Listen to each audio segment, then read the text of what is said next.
اعوذ باللہ من الشیطان الرجیم، بسم اللہ الرحمن الرحیم۔ بارگاہ رسالت مآب صلی اللہ علیہ وآلہ وسلم میں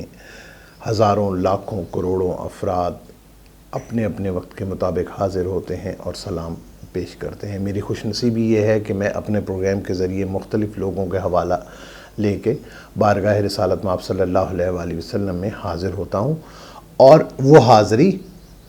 آپ لوگوں کے ساتھ مل کے پیش کرتا ہوں۔ مجھے امید سے زیادہ یقین ہے اور یقین کامل ہے کہ اللہ رب العالمین ہماری دعائیں قبول کرتا ہوگا۔ آج بھی ایک عربی شخص کی دعا لے کر میں آپ کے سامنے حاضر ہوں، جو کہ جن سعودی عرب میں ہی پیدا ہوئے، ان کی عمر تقریباً 95 سال 95 ایئرز بتائی جاتی ہے۔ جن صاحب نے یہ دعا تحریر کی ہے وہ غالباً پاکستانی ہوں گے اور اس دعا کا ترجمہ ہم تک پہنچا ہے۔ اس دعا کی سادگی اور کامل یقین دونوں انشاءاللہ تعالی آپ کو بھی پسند آئیں گی، اور آپ نے اور میں نے اس دعا کو جب ہم ساتھ ساتھ پڑھیں گے، ہم دعا اللہ رب العالمین سے مانگیں گے اسی تصور کے ساتھ کہ ہم آقا دو جہاں صلی اللہ علیہ وآلہ وسلم کے دربار عالیہ میں حاضر ہیں، اور بے شک جس وقت ہم یہ محفل سجاتے ہیں، جس وقت ہم آقا دو جہاں کی بارگاہ کی محفل سجاتے ہیں، تو ایسا ہی تصورات میں ہوتا ہے کہ ہم آپ کے روضہ اقدس میں حاضر ہیں۔ وہ شخص جو پیش ہوا وہ کیا دعا مانگ رہا ہے؟ وہ یہ ہے کہ میں آپ کا غلام، اے اللہ رب العالمین سے التجا فرما رہے ہیں، التجا کر رہے ہیں کہ یا رب العالمین میں آپ کا غلام، اور یہ آقا دو جہاں صلی اللہ علیہ وآلہ وسلم آپ کے حبیب ہیں، اور شیطان آپ کا دشمن ہے۔ میں آپ کا غلام اور یہ آقا دو جہاں صلی اللہ علیہ وآلہ وسلم، یہ شخص اس وقت روضہ رسول صلی اللہ علیہ وآلہ وسلم پر موجود ہے جس نے یہ دعا کی۔ یا رب العالمین میں آپ کا غلام ہوں، میں آپ کا غلام ہوں، اور یہ آپ کے حبیب ہیں صلی اللہ علیہ وآلہ وسلم، اور شیطان آپ کا دشمن ہے۔ خدایا اگر تو مجھے بخش دے، خدایا اگر تو مجھے بخش دے تو تیرا حبیب خوش ہوگا، آمین یا رب العالمین۔ خدایا اگر تو مجھے بخش دے تو خدایا اگر تو بخش دے تو تیرا حبیب محمد رسول اللہ صلی اللہ علیہ وآلہ وسلم خوش ہوگا، اور تیرا یہ ناچیز بندہ کامیاب ہوگا، اور تیرا یہ ناچیز بندہ کامیاب ہوگا، اور تیرا دشمن شیطان غمگین ہوگا، اور تیرا دشمن شیطان غمگین ہوگا۔ یا رب العالمین اگر تو نے میری بخشش نہیں کی تو تیرا حبیب غمگین ہوگا، اگر تو نے میری بخشش نہیں کی تو تیرا حبیب، میں ان کا امتی، اگر میری بخشش نہ ہوئی تو تیرا حبیب غمگین ہوگا، جبکہ تیرا غلام ناکام ہوگا اور تیرا دشمن کامیاب ہوگا، خوش ہوگا۔ الہی تیری شان اس سے بڑی تو ہے، الہی تیری شان اتنی بڑی ہے کہ تو اپنے حبیب کو غمگین نہ کرے گا، اپنے بندے کو ناکام نہ کرے گا، اور اپنے دشمن کو کامیاب نہ ہونے دے گا۔ میرے پروردگار ہم عرب ہیں، کیا حوصلہ، کیا یقین کہ یہ دعا انہوں نے روضہ اقدس پہ حاضر ہو کے مانگی کہ یا رب العالمین اگر مجھے تو نے نہ بخشا تو میں جن کا امتی ہوں آقا دو جہاں جو تیرے حبیب ہیں وہ غمگین نہ ہو، تو مجھے بخش دے، کہیں تیرا دشمن شیطان کامیاب نہ ہو، خوش نہ ہو، یا رب العالمین اس لیے تو مجھے بخش دے یا رب العالمین، آمین۔ یا اللہ ہم سب کی یہ دعائیں قبول فرمایا۔ آگے وہ اپنی دعا میں کہتے ہیں کہ میرے پروردگار ہم عرب ہیں، اور ہمارے ہاں جب کوئی سردار فوت ہو جائے تو اس کی قبر پہ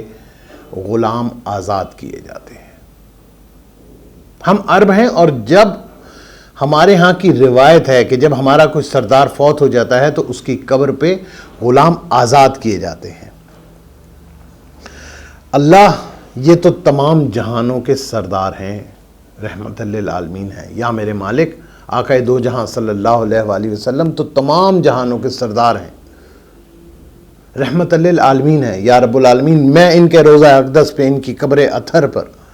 موجود ہوں، بس تو مجھے جہنم کی آگ سے آزاد کر دے، آمین۔ بس تو مجھے جہنم کی آگ سے آزاد کر دے۔ یا رب العالمین تو اپنے حبیب کے صدقے ہم سب کو، یہ پروگرام سننے والوں کو، اس دعا کو بار بار دہرانے والوں کو، ہماری اس چھوٹی سی محفل کو جو ہم آقا دو جہاں کے دربار اقدس میں گاہے بگاہے سجاتے ہیں، جس کی تو نے ہمیں استطاعت دی ہے، ہم اس میں دعاؤں کا، سلام کا، دعاؤں کی التجا کرتے ہیں، سلام کا نذرانہ پیش کرتے ہیں۔ اللہم صلی علی سیدنا محمد وعلی آل محمد کما صلیت علی ابراہیم وعلی آل ابراہیم انک حمید مجید۔ اللہم بارک علی محمد وعلی آل محمد کما بارکت علی ابراہیم وعلی آل ابراہیم انک حمید مجید۔ یا رب العالمین، ہم درود و سلام، درود پاک آقا دو جہاں کی بارگاہ اقدس میں پیش کرتے ہیں، اور انہی حوالوں سے تجھ سے دعا کے لیے انہی حوالوں سے تیرے آگے دست بستہ ہیں۔ ہماری دعاؤں کو قبول فرما۔ ہمارے بڑے جو چلے گئے، ہمارے چھوٹے، ہمارے گھر میں، ہمارے ارد گرد، ہمارے عزیز و اقارب جو تمام لوگ بیمار ہیں، پریشان ہیں، قرضدار ہیں، بے اولاد ہیں، ہر ایک کی دلی دعاؤں کو میرے مالک اپنے آقا دو جہاں کے صدقے، نالین پاک کے صدقے میرے مولا ہم سب کی دعاؤں کو قبول فرما۔ یہ چند الفاظ جو میں نے آپ کے سامنے پیش کیے، جس کا حوالہ میں نے آپ کو دیا، ایک عربی شخص نے، 95 سالہ عربی شخص نے آقا دو جہاں کے روضہ اقدس پہ جا کے درود و سلام پیش کیا اور یہ دعا کی۔ جن صاحب نے ان سے بات کی تو انہوں نے اس میں مزید یہ لکھا ہے آگے، جس کو میں مختصر کر کے آپ کو یہ بتا رہا ہوں کہ ان کی عمر 95 سال تھی، تو ان سے پوچھا تو انہوں نے بتایا کہ میری والدہ کی عمر 105 سال کی تھی جب ان کا انتقال ہوا۔ تو جب ان صاحب نے پوچھا کہ حضرت آپ یہ بتائیے اس طویل العمری کا راز کیا ہے، تو انہوں نے کہا بیٹا کبھی بیمار نہ ہونا۔ انہوں نے کہا یہ کیسے ممکن ہے اور آدمی کبھی بیمار نہ ہو؟ انہوں نے کہا اس کا راز یہ ہے کہ جب بھی تم اپنے منہ میں پانی کا ایک گھونٹ تمہارے منہ میں پانی کا ایک گھونٹ جائے یا چنے کا ایک دانہ، تو تم بسم اللہ الرحمن الرحیم کے بغیر منہ میں مت ڈالنا۔ یعنی کہ وہ بسم اللہ الرحمن الرحیم سے اللہ رب العالمین وہ برکت اس میں شامل کر دے گا جس سے تمہارا جسم بیماریوں سے پاک ہو جائے گا، آزار سے پاک ہو جائے گا۔ یہ چھوٹی چھوٹی سی باتیں ہمیں بزرگوں سے ملتی ہیں، اور یہ بات چونکہ روضہ اقدس میں موجود ایک عربی حسب نسب کے، میں بار بار عربی کا لفظ اسی لیے استعمال کر رہا ہوں کہ ہم سمجھتے ہیں کہ وہ ہم سے افضل ہیں، ہم سمجھتے ہیں کہ ان کا تعلق اسی مٹی سے ہے جہاں سے میرے آقا دو جہاں صلی اللہ علیہ وآلہ وسلم تھے اور ہیں، حول موجود۔ اس دعا کے ساتھ کہ آپ کو یہ پروگرام پسند آیا ہوگا، اپنے ساتھ اپنے دوستوں کو، اپنے گھر والوں کو، اپنے رشتہ داروں کو بھی اس دعا میں شامل ہونے کا موقع دیجیے گا، کیونکہ یہ محفل نہ صرف میری ہے، نہ صرف آپ کی ہے، یہ ہم سب کی محفل ہے، اور ہم نے آقا دو جہاں کی بارگاہ میں بارہا بار بار یہ محفل سجاتے رہنا ہے، کیونکہ بزرگوں نے یہی کہا ہے۔